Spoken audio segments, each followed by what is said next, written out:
Welcome back to The Explainer. I am so incredibly excited about what we're looking at today. We spent a lot of time analyzing complex data and these huge, intricate systems, but today, well, we're breaking down a system of a completely different kind. It's this profound, quiet, and absolutely fascinating method of human connection.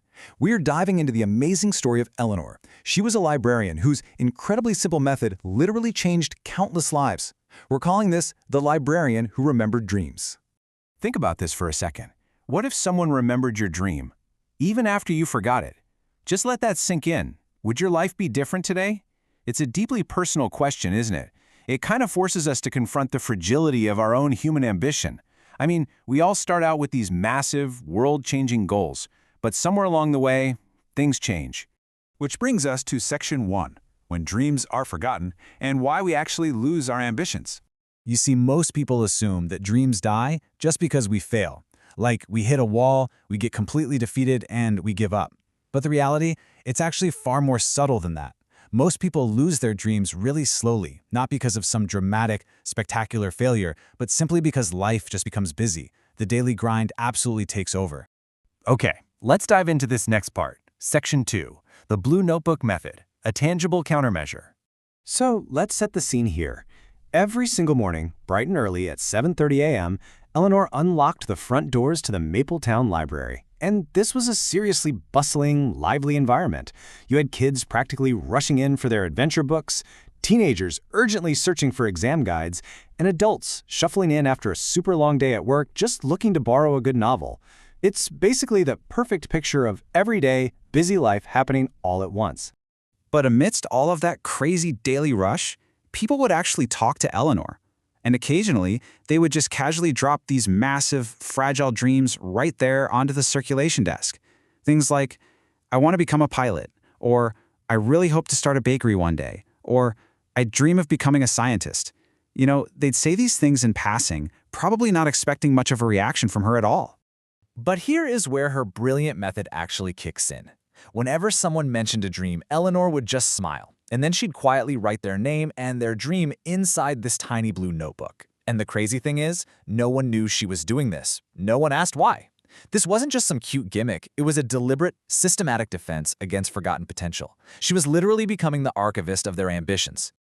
Let's look at Section 3, the power of belief, case studies in encouragement. Take Liam, for example. At age 10, he borrows a book about space and proudly declares to Eleanor, "I'll become an astronaut one day." Eleanor smiles, says, "I believe you," and she writes it down.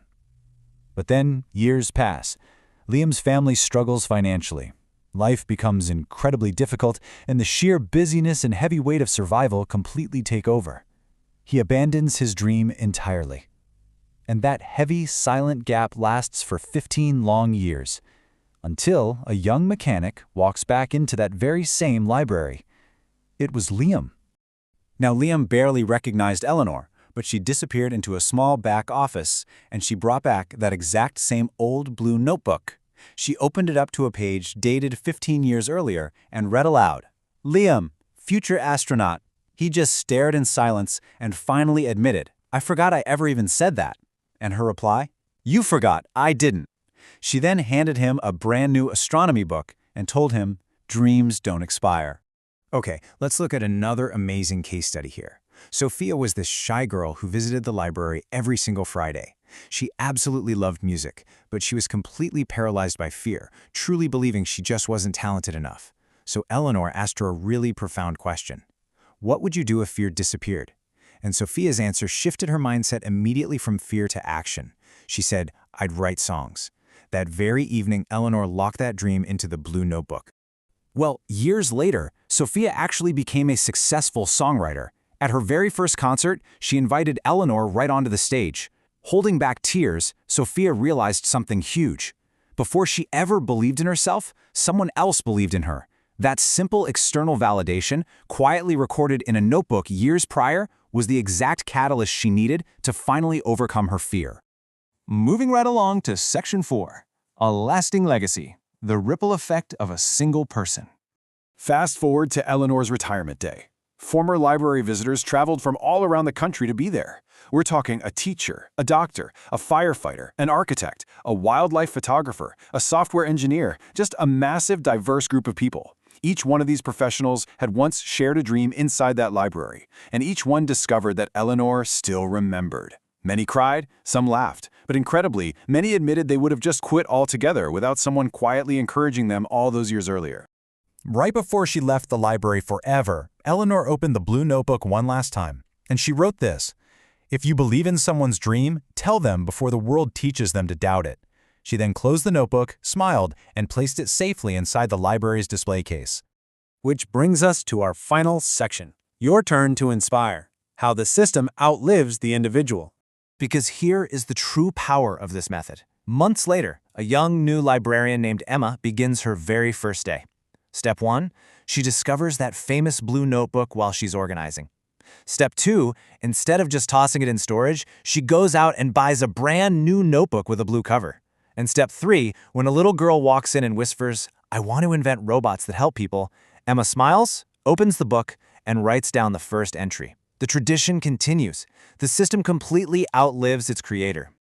You know, books can certainly change minds, and words can definitely change hearts, but belief can change a person's entire future. So I have to ask you, whose future are you shaping today? Is it a child, a friend, a coworker, or maybe even a total stranger? You absolutely have the power to speak hope and encourage dreams in your daily life.